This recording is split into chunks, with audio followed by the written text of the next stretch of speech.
बंजारन बहू। कमला एक बहुत स्वार्थी महिला है। उसने पैसों के लिए एक ऐसे इंसान से शादी की जो पहले से शादीशुदा और एक बच्चे का पिता भी था। कमला के पति को मरे हुए एक अरसा बीत गया है। अब वो अपने सौतेले बेटे वैभव के साथ रहती है। वैभव के दिल में अपनी माँ को लेकर इतना डर है कि वो अपनी माँ के सामने एक शब्द नहीं बोल पाता। उसकी माँ जो कहती है उसको सर झुकाकर वही मानना पड़ता है। वैभव, तुमने अभी तक घर का काम क्यों नहीं किया? तुमसे कितनी बार कहा है कि सूरज निकलने से पहले तुम घर की साफ सफाई पूरी कर दिया करो। वैभव कुछ नहीं बोलता, चुपचाप सर झुकाए अपनी माँ की बात सुनता रहता है। तभी पास में खड़ा नौकर सुखराम कहता है, मालकिन, वैभव बाबा को रात से तेज बुखार है, इसलिए वो सुबह जल्दी उठ नहीं पाए। उनके बदले मैं घर की साफ सफाई कर देता हूँ। इसे कोई बुखार नहीं है। मैं इसे अच्छी तरह से जानती हूँ। ये सब काम न करने के बहाने हैं। सुखराम काका, बोल दो इसे, सारे घर का काम यही करेगा। और इससे समय पर अपना काम पूरा नहीं किया तो इससे आज का खाना भी नहीं मिलेगा। मगर मालकिन, वैभव बाबा की सच में ही तबीयत खराब है, आप एक बार देख तो लीजिए। कमला बिना कुछ बोले वहां से चली गई और बेचारा वैभव तेज बुखार में भी काम करता रहा। कमला वैभव की शादी एक ऐसी लड़की से कराना चाहती थी जो अनपढ़ हो और कमला से इसी तरह डरे जिस तरह वैभव डरता है, ताकि वैभव की सारी जायदाद और धन दौलत उसकी मुट्ठी में रहे। लेकिन आज के जमाने में ऐसी लड़की मिलना मुश्किल है। कमला कार में यही सब कुछ सोचती जा रही थी कि तभी रास्ते में, अरे ड्राइवर, तुमने कार क्यों रोक दी? और ये इतना शोर कैसा? मैडम, आगे कुछ बंजारों का खेल चल रहा है, इसलिए भीड़ लगी है। मैं अभी भीड़ को साइड में करवाकर कार निकालता हूँ। ड्राइवर भीड़ को साइड करके कार निकालने की कोशिश करने लगा कि तभी कमला की नजर रस्सी पर चल रही एक फुलवा नाम की बंजारन पर पड़ी। क्यों ना मैं इस बंजारन की शादी वैभव से करा दूं? ये तो अनपढ़ लग रही है, मेरे पैरों तले दबकर भी रहेगी। मुझे अभी इसके माँ बाप से बात करनी होगी। ये सोचकर कमला ने उन बंजारों से बात की और उन्हें शाम को अपने घर बुलाया। फुलवा के माता पिता वहां उसे लेकर आ गए। उन्होंने इतना आलीशान घर पहले कभी नहीं देखा था। अच्छा हुआ आप लोग आ गए। देखिए, मुझे घुमा फिरा कर बात करने की आदत नहीं है, इसलिए सीधे सीधे मुद्दे पर आती हूँ। मुझे आपकी बेटी बहुत पसंद है। मैं अपने इकलौते बेटे की शादी आपकी बेटी फुलवा से कराना चाहती हूँ। इसके बदले में आप जो चाहो वो ले सकती हैं। तभी फुलवा की माँ कहती है, ये क्या कह रही है मैम साहब? कहीं आप हमारी गरीबी का मजाक तो नहीं उड़ा रही ना? आप मेरे बेटे से मिल लो। अगर आपको मेरा बेटा पसंद आता है तो मैं कल से ही शादी की तैयारी शुरू कर दूंगी। सुखराम, वैभव को लेकर आओ। फुलवा अपनी माँ के कान में फुसफुसाती है, माँ, कहीं इस मेम साहब का छोरा पागल तो ना है? फुलवा अपनी माँ से बात कर रही होती है कि वैभव वहां आता है। फुलवा उसे देखती ही रह जाती है और उसके माता पिता उसकी शादी तय कर देते हैं। शादी वाले दिन किसी को फुलवा और वैभव की बेमेल विवाह की बात समझ में नहीं आती। फिर भी एक औरत कमला से पूछ ही लेती है, कमला जी, आपने अपने इकलौते बेटे की शादी देहाती गवार से क्यों करा दी? ये बंजारन आपके घर की बहू बनने लायक तो नहीं है। कम से कम अपने स्टेटस का ही ख्याल कर लिया होता। बहू तो अपने टक्कर की लाती, आपने तो बंजारन को ही बहू बना लिया। अब कमला को समझ में नहीं आ रहा था कि इस बात का क्या जवाब दे। वो कुछ देर चुप रही और सोच समझ कर कहती है, बहन जी, आपको तो पता है आजकल के बच्चे किसी की बात कहाँ सुनते हैं। मैं तो अपनी बहू एक पढ़ी लिखी और अपनी सोसाइटी की ही ढूंढ रही थी। लेकिन मेरे बेटे ने मेरे सामने इस बंजारन को लाकर खड़ा कर दिया। बोला कि मैं शादी करूंगा तो इसी से। अब भला मैं क्या करती, मुझे अपने बेटे के सामने झुकना ही पड़ा। कमला की ये बातें सुखराम भी सुन रहा था। उसने ये सारी बातें वैभव को जाकर बता दी। काका, मैं तो फुलवा को जानता भी नहीं, फिर माँ मेरे बारे में झूठ क्यों कह रही है? अरे बेटा, तुम कितने भोले हो, तुम्हें कुछ भी नहीं पता। तुम्हारे पिता अपनी सारी संपत्ति तुम्हारे नाम करके गए हैं। तुम्हारी माँ नहीं चाहती कि यह संपत्ति तुम्हें मिले, इसलिए उन्होंने तुम्हारी अनपढ़ लड़की से शादी करवाई ताकि तुम्हारी तरह वो भी अपने हक के लिए आवाज ना उठा सके। सुखराम काका, मैं क्या करूं, आप ही बताओ। माँ के सामने आते ही मेरे हाथ पैर कांपने लगते हैं।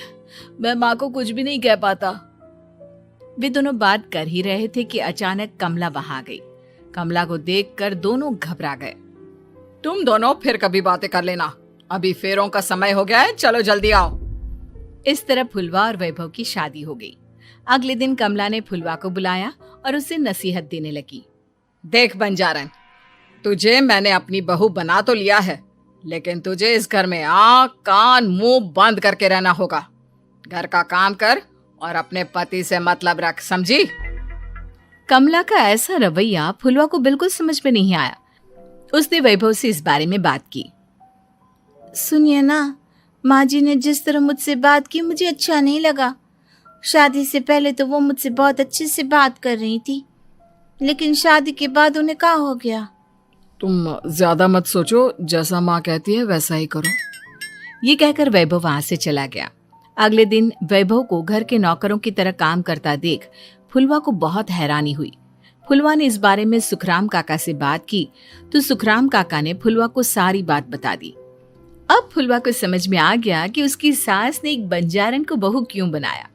एक दिन वैभव घर का काम कर रहा था, तभी उससे कांच की प्लेट टूट गई। किसने गिराई ये कांच की प्लेट? वैभव को वहां खड़ा देख कमला ने छड़ी से उसे मारना शुरू कर दिया। उसके पैर में कांच चुभ गया और खून बहने लगा, लेकिन फिर भी कमला उसे मारे जा रही थी। ये देखकर फुलवा ने कमला के हाथ से छड़ी छीन ली और तोड़कर फेंक दी। बंजारन, तेरी इतनी हिम्मत, तूने मेरे हाथ से छड़ी छीनी? कमला फुलवा को थप्पड़ मारने ही वाली थी कि फुलवा उसका हाथ पकड़ लेती है। ओ सस माँ, मैंने मॉम की गुड़िया ना समझ लियो। बंजारन हो बंजारन, ईंट का जवाब पत्थर से देना जानती हूँ। आज के बाद मेरे या वैभव जी के ऊपर हाथ उठाने की सोचियो भी ना, समझी ससु माँ? ये कहकर फुलवा वैभव को लेकर वहां से चली गई। उसने वैभव के पैर पर पट्टी बांधी, उसके आंसू पोंछे। वैभव ने पहली बार किसी के दिल में अपने लिए इतना प्यार महसूस किया। अब फुलवा वैभव का हर काम में हाथ बटाती, उसका बहुत ख्याल रखती। इस तरह दोनों बहुत ज्यादा नजदीक आ गए। वहीं दूसरी ओर कमला सारी जायदाद अपने नाम करने की साजिश करने लगी। और एक दिन, वैभव, जल्दी बाहर आओ। कमला की आवाज सुनकर वैभव और फुलवा अपने कमरे से बाहर आ गए। जी माँ, आपने बुलाया? ये ले, इन कागजों पर साइन कर दे। वैभव कागजों पर साइन करने ही वाला था कि फुलवा वैभव के हाथ से पेन छीनकर कहती है, ना वैभव जी, आप इस पर हस्ताक्षर नहीं करेंगे। आओ बंजारन, मैं तुझसे बात नहीं कर रही। ये बात मेरे और मेरे बेटे के बीच की है। चुपचाप पेन दे दे, नहीं तो तेरी खाल उधेड़ लूंगी। ससु माँ, बंजारन की खाल इतनी भी ढीली ना होवे कि कोई भी उधेड़ लेवे। जो यकीन ना आता हो तो देख ले उतार के। और हाँ, बंजारन जरूर हूँ पर अनपढ़ ना हूँ। मैंने भी पता है कि किसी भी कागज पर साइन करने से पहले उसे अच्छी तरह पढ़ लेवे हैं। पेन देती है या नहीं? ये कहकर कमला फुलवा को मारने आई तो फुलवा ने कमला को धक्का दे दिया और वो नीचे गिर गई। कमला डरकर वहां से भाग गई। अब फुलवा ने वो कागज उठाए और वैभव के साथ सीधा वकील के पास चली गई। वकील ने वो कागज देखे और फुलवा को बताया, वैभव के पिता की सारी जायदाद और संपत्ति वैभव के नाम है, लेकिन वैभव की सौतेली माँ इस संपत्ति को अपने नाम कराना चाहती है, इसलिए इन कागजों पर वो साइन करा रही थी। तो अब हमें क्या करना चाहिए वकील साहब? वकील ने फुलवा और वैभव को सब कुछ अच्छी तरह से समझा दिया। अब दोनों घर पर पुलिस को लेकर पहुंचे। कमला पुलिस को देखकर घबरा गई। पुलिस ने कहा, आपके नाम की कंप्लेंट हुई है, आपको हमारे साथ थाने चलना होगा। कंप्लेंट? कैसे कंप्लेंट? आप अपने सौतेले बेटे पर बहुत अत्याचार करती हो, धोखे से सारी जायदाद अपने नाम करा रही थी। अब नहीं इंस्पेक्टर साहब, जरूर ये मेरी बहू की कोई साजिश है, इसने गलत कंप्लेंट की है। मैडम, शिकायत आपकी बहू ने नहीं बल्कि आपके बेटे वैभव ने की है। कमला वैभव का नाम सुनकर दंग रह गई। जिस बेटे ने कभी उसके सामने सर नहीं उठाया था, आज वही बेटा उसके सामने पुलिस को लिए आया है। वैभव, तुम्हारी इतनी हिम्मत कि तुम पुलिस को ले आए? हाँ माँ, मैं लाया हूँ पुलिस को, और मेरे अंदर इतनी हिम्मत कभी ना आती अगर फुलवा मेरा साथ ना देती। आपने बंजारन बहू को लाकर अपने ही पैर पर कुल्हाड़ी मारी है माँ। मैडम, अब की बात खत्म हो गई हो तो चलो हमारे साथ। वैभव, मुझे माफ कर दो, मुझे थाने मत भेजो। आज के बाद मैं तुम्हें कभी नहीं मारूंगी, तुम्हें कभी परेशान नहीं करूंगी, मुझे माफ कर दो। वैभव अपनी कंप्लेंट वापस ले लेता है और पुलिस वहां से चली जाती है। वैभव अपनी सौतेली माँ से कहता है, मैंने पुलिस को वापस तो भेज दिया है, लेकिन मैं आपको माफ नहीं कर सकता।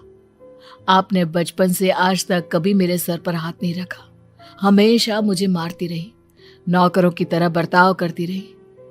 आप इस घर में नहीं रह सकती, चली जाइए यहां से।